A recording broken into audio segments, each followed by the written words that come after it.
Help me to stay competitive against the big multinational corporations by subscribing to this channel, hitting the notification bell, liking the video, and maybe leaving a comment in the comment sections below. Thank you very much and enjoy the video.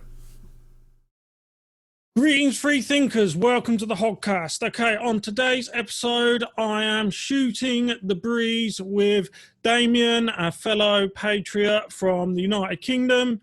And we're going to be discussing a number of things, such as the state of modern patriotism, where it is at the moment, and things along those lines. Okay, so how are you today, Damien? You good? Very well, mate. I see you keeping the hat on. Yeah, can't get to the bar during the lockdown. Look, I'm struggling here.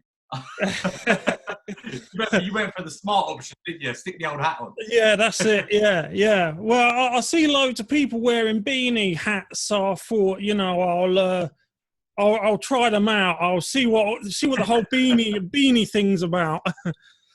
You're not trying to do right yet? No, not yet. That'd be cool.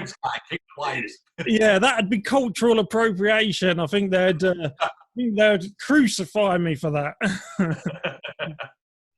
All right, so how long have you been in the Patriot movement yourself? Probably actively about 3 years. Aware of different movements since probably about when the EDL started, probably about 2008, 9. I think they started. Only actively for about the last 3 years. Yeah, they really.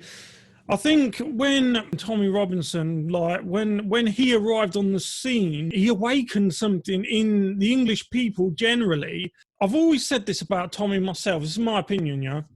I've always said that he spent too long looking ahead of him. Now, me and you spoke about this other day, and for those of you watching this video at home, me and Damien were talking about how the Patriot movement has allowed itself to be eaten from the inside out. The one thing I've always thought about Tommy is that he spent too long looking forwards and not enough time looking what was going on behind him, if you know what I mean. No, I agree. I mean, the first time I ever heard of the EDL was probably when they first started. I remember I was working for EDF Energy back in the day. Back in I was like 20 or 21 years old, and I had a Sun newspaper, and I was on my lunch, and I was over the Sun. And there was this article in there. It said, new group forms in Luton, EDL, and it had this picture. And this was before they started villainising them. And it had a picture, and it was a bunch of boys in balaclavas burning a Nazi flag. And you could see that half of the boys are black, half of the boys are white. And it had Black and White Unite. Yes. And this was before they decided to start villainising the EDL. So, I was looking, I thought, this seems pretty good. And this was, when was 7/7? What year was that? I mean, 9/11 was obviously 2001. 7/7 was I think it was 2005, wasn't it? It was fairly fresh. Yeah.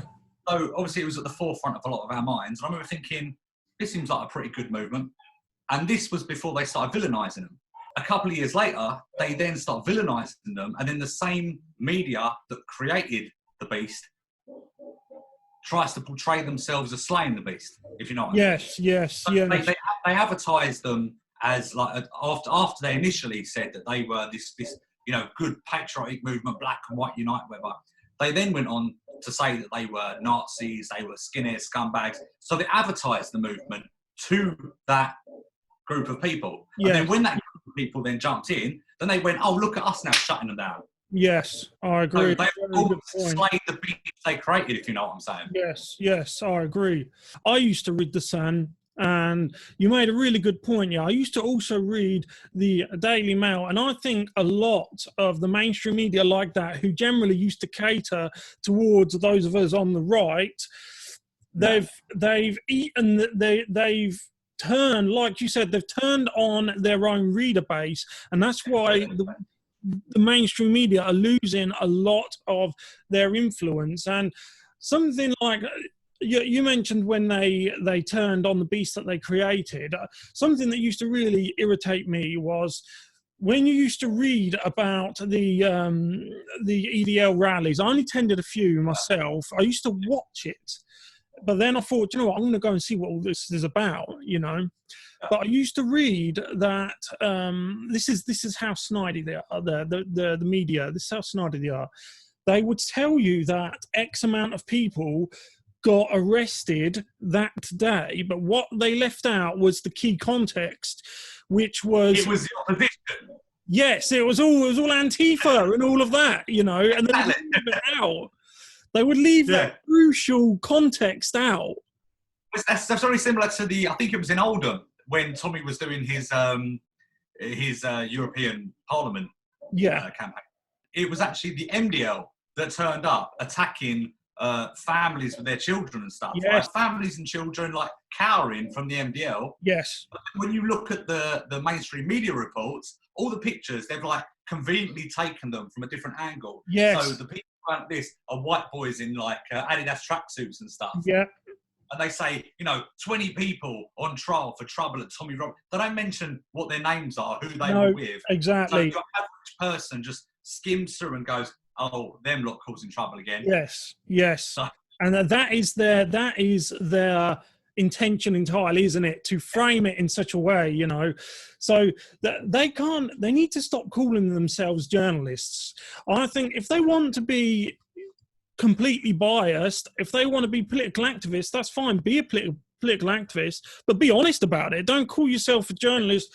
They love to say they're consummate professionals. I really hate that phrase. You know, like CNN, Jim Acosta, like he's a consummate professional. You know, they're not. They are activists. They all have such a left-wing bias, and they need to be more forefront because they're not fooling anyone. The reason why they're really on YouTube's case about alternative media websites, channels, is that we are eating away at their influence, and that's what they really care about. It's completely true. Yeah. You see this thing, I don't know exactly what it's called, but it's this thing on Facebook where they now monitor news, whether it's reliable or not. Yes. What they're actually doing is just saying, is it the news we want you to see? WhatsApp has done this thing, haven't they, where they limit the amount of shares you can Yes. So you can just go whack and it would hit 5 or whatever, and then you could do more and more.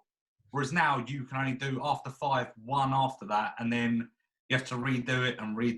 It's just... Yeah, and it's all about control of the information. Yeah. That's all it is. I saw an excellent comparison someone made. When I was growing up, I used to really like WWF wrestling. I used to love watching the wrestling, right? And the DX and all that, yeah. And at some point in your childhood, you realise that wrestling is scripted. Like, I suppose the offensive way to say it is fake. I mean, it's scripted. And this person made the comparison, like, once you find out that wrestling's fake, you still watch it, even though you know it's fake. And that's the same with the mainstream media. Yeah. You know, people are still watching the mainstream media, but they know it's fake. It's like a scripted episode of WWF SmackDown or Heat. People in mainstream media is they believe what they want to believe, and they ignore what they don't. Yes. So, I mean, like, as right-wingers, believe everything they say about Jeremy Corbyn, right? As if it's fact, right? But we know they lie about our guys. We know that they're untrustworthy. We know what they say about our guys. But when it's against the enemy, they're completely honest. Right? But it works the other way around. Because you get people left that are like, well, we know they lie about our guys, but everything they say about Tommy Robinson, that's completely fact. That's completely fact. It's like we believe what we want. Do you know what I mean? Like we know what they're about, but when it suits us, that's when we believe them. So, exactly. And I'll tell you what, another thing about Tommy, like I asked myself this the other day, I said, what if, and this was a thought experiment, bear with me. I asked myself, what if Tommy Robinson was black? Right? Now, my reasoning behind it... The guy, he did an interview actually with Tommy a couple of years, but because he says the things that he stereotypically shouldn't say, yes, he gets no platform. He's a black guy. He's like I think Pan-African or something. But he says things like we say, a bit like Candy Sowens. Yeah, how she doesn't fit the The mould that. The mold. Yeah. So he gets nothing. I mean, like you get the Big Nasty, for instance, yeah, because he sits there doing his silly jokes, bruv. Yeah. That's the stereotype that they want to portray. That's so he gets street prime time talk. Yeah, he gets a prime time talk. Yo, bruv, what are you saying, man? All that shit. He gets prime time. Yeah. Whereas someone like Sarah, who's actually talking about real situations, no, he's sticking,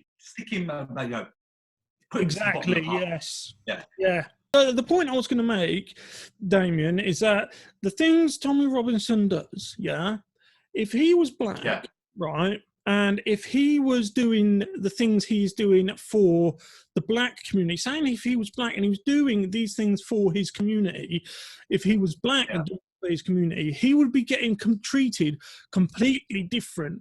For example, you've got the grooming gang scandal that unfortunately affects white working class girls. Let's not, obviously me and you don't sugarcoat it, but a lot of society tries to sugarcoat this, and that they say, they'll hide it. They say, oh, there's no link. It's not against race. It's not along ethnic lines, when it patently is. Now, saying if this was happening to black working class girls, and saying if Tommy Robinson was a part of that community, he wouldn't be ostracized. He'd be called a hero for tackling and this issue. That's one of the main reasons that they try and just completely brand Tommy a racist. Yes. Because they rely on the fact that, say, that black people will just, they it's almost sort of like a disrespect. They expect ignorance. They think, oh, they'll just believe what they're told. Yes. Yeah. So we'll just say he's a racist. Yes. So they won't look into it, right? Because realistically, they fear blacks and whites uniting, which was the original message of the EDL. Yes. Because when white people aren't happy with things, right, we wave a few banners and we tup and we make a petition, right, and it gets nowhere, and that's it. When something bad happens to black communities, they burn cities down. That's it, and you're so right. They don't want us getting together. Yeah, you've hit the nail on the head. The day that little black girls in their thousands were getting groomed by grooming gangs, cities would burn. That's why they keep us apart, because they fear that unity. That unity. And that it's an unfortunate fact of life, or it could be a fortunate fact. It depends on your point of view. But the ones who are the powers that be going to listen to more? The ones that go out and rampage, or the ones that sign e-petitions on their laptops? Moving on, I mean, let's talk about it's bound to come up, isn't it? The coronavirus. What's your thoughts? Huh? Well, actually, what's the time now? Is it 8 o'clock? Oh, we must have missed the big clap. What's the big clap? 8 o'clock, Thursday, isn't it? Yeah. Are they doing a big clap? They'll clap the NHS, didn't they, on a Thursday at 8 o'clock? Do they? I think you must have spoken through it. My neighbours empty out of their houses and they all applaud the NHS. Oh, okay, all right. Speaking of clapping, you've got that brings us on to a very good topic. Actually, there's a lot of video footage of nurses dancing, and it's an absolute joke. It is. I think nothing better to be doing than learning synchronized dance moves. Well, that's it, isn't it? Because you can't. It's all about optics. You can't tally up the narrative of they are snowed under, they're struggling to cope. You can't tally that narrative up with footage reel after footage reel of hospital after hospital across the world with these very synchronized. Yeah, exactly. Yeah. It just doesn't tally up, and either the media lying to us and the hospitals aren't as busy as they're saying, so these people do have time to practice these stupid dances. Exactly. Or they are as busy as the media are saying, and these people are just lazy dickheads that are more interested in social media likes and social media attention than actually dealing with patients. I mean, even if you're not a coronavirus patient, there might be an old dementia patient laying there crying out soaked in shit, and you're up there doing Exactly. I read a post. Now, this is unverified, right? I can't verify this. I have been told by a few people. I've seen a few screenshots albeit can't verify it, but apparently people who are dying in hospital of, say, a heart attack, or if they're an elderly person and they slipped at home and broke their hip and had to be rushed to hospital and died of pneumonia, I've heard that there's some family members have been complaining that on the death certificate it says COVID-19. You know? My sister-in-law works in, she's not a doctor or a nurse or anything, she works on the reception desk of a GP. Mm-hmm.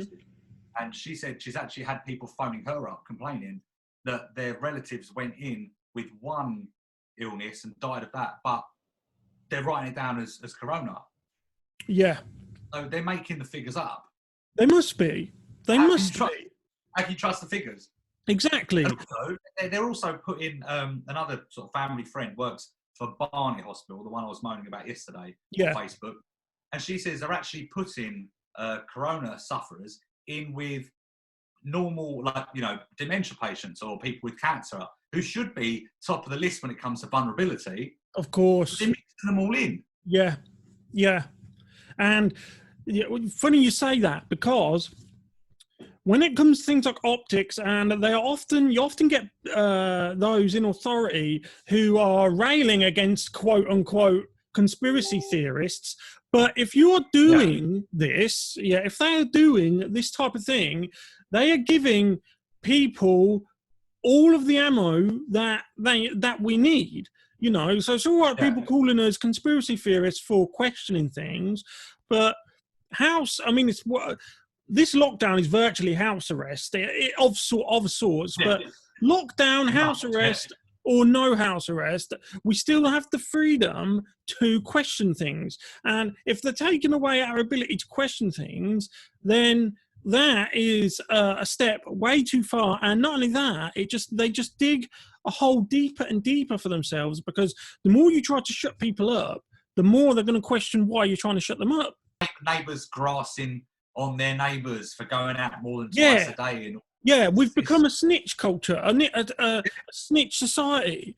And I'm worried that won't go away after this whole virus thing dies down.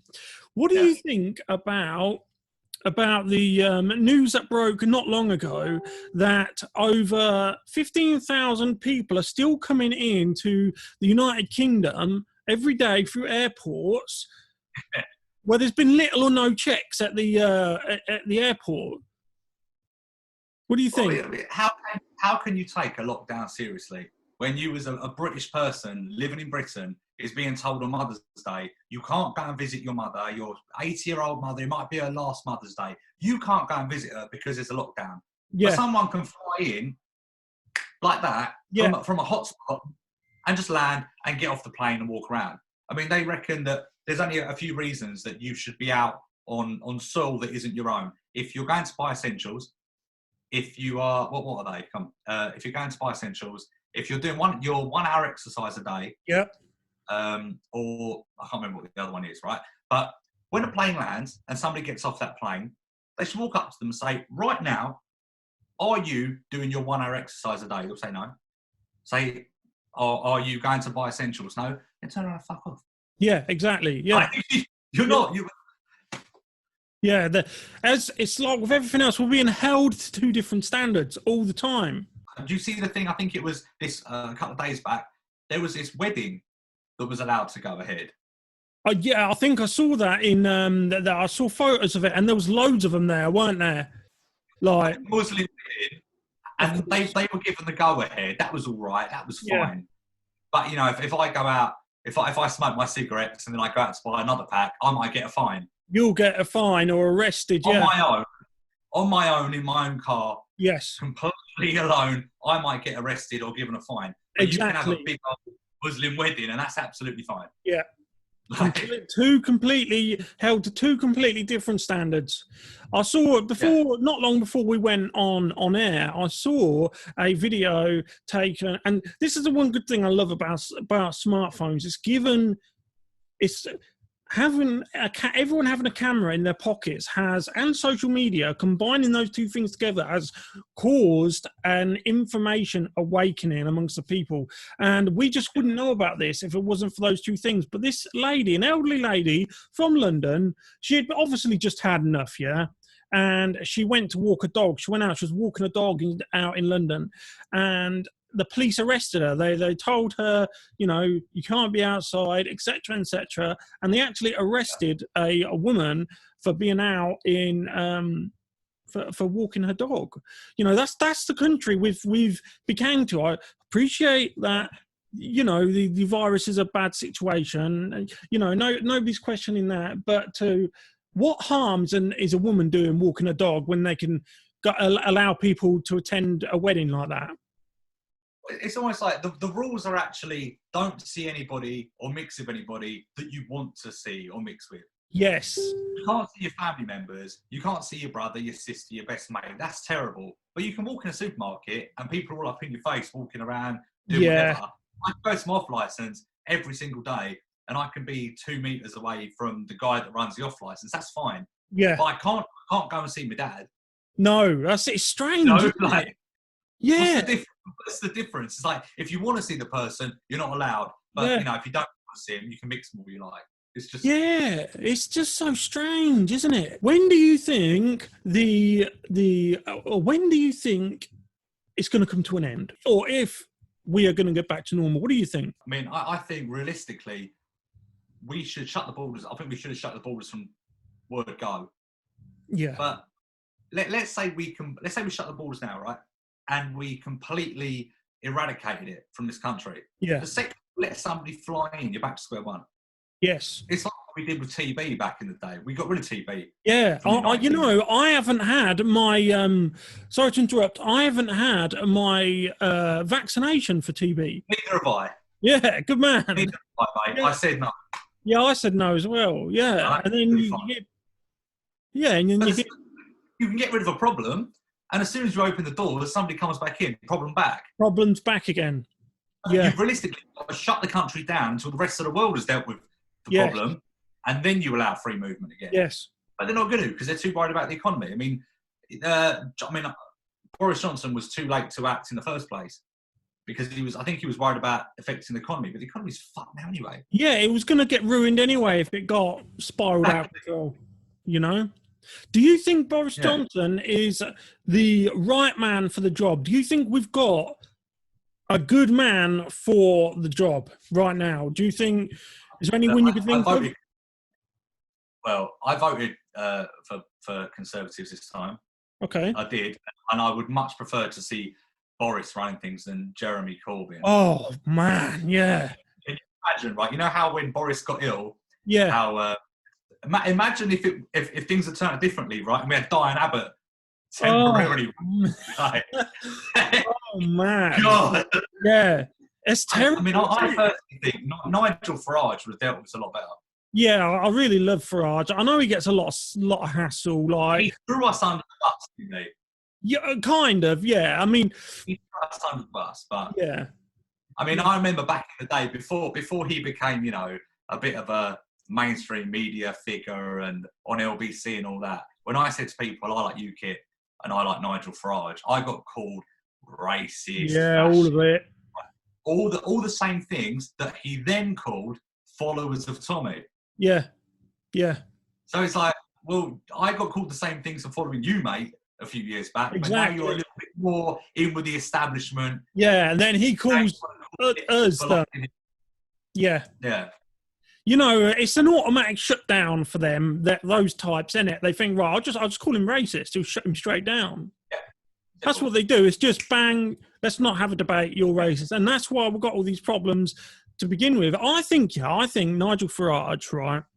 If he was offered a peerage by the Conservative Party, I think he'd take it.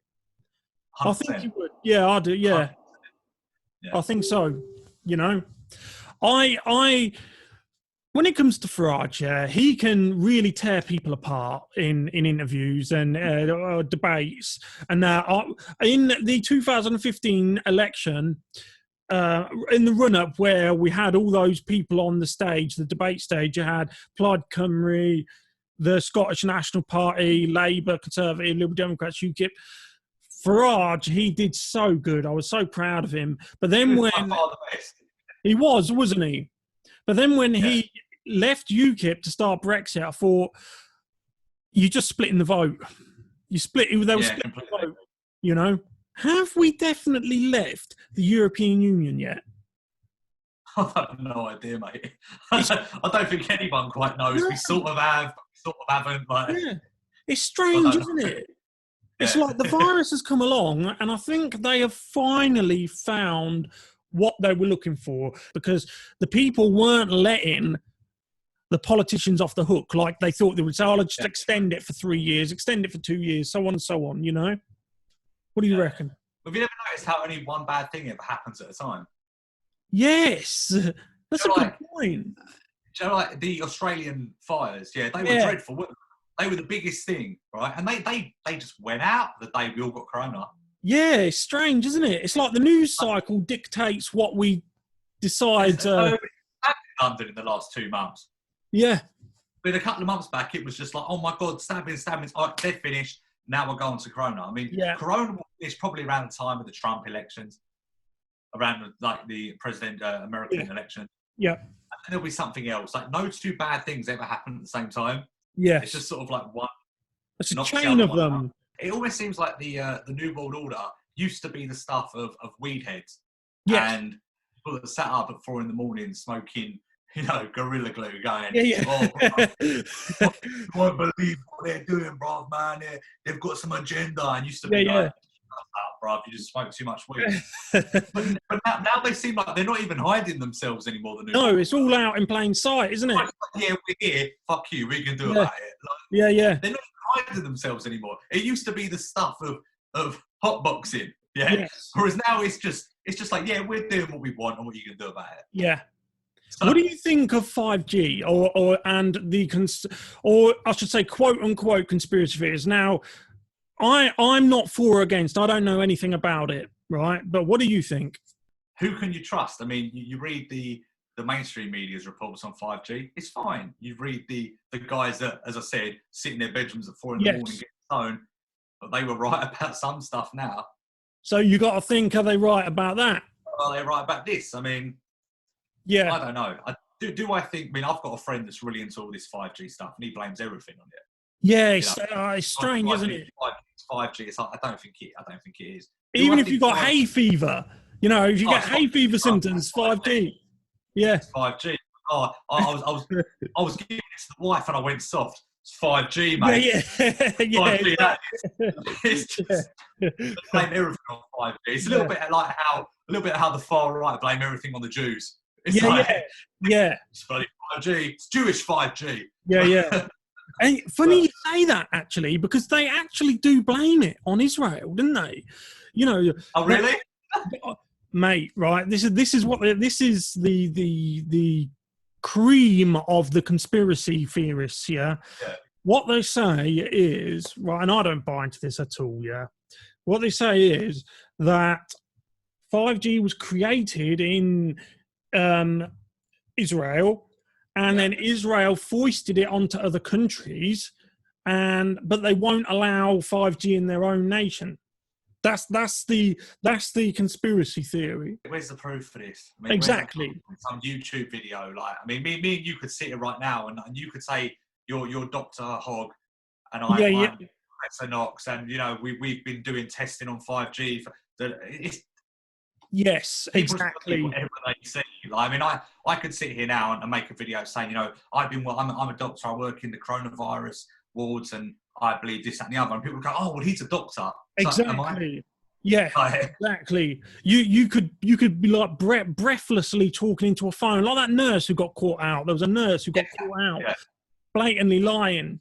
Now, this is the thing, because YouTube can be an excellent source of alternative media, but these kooky people, the 5G kooks, they damage us.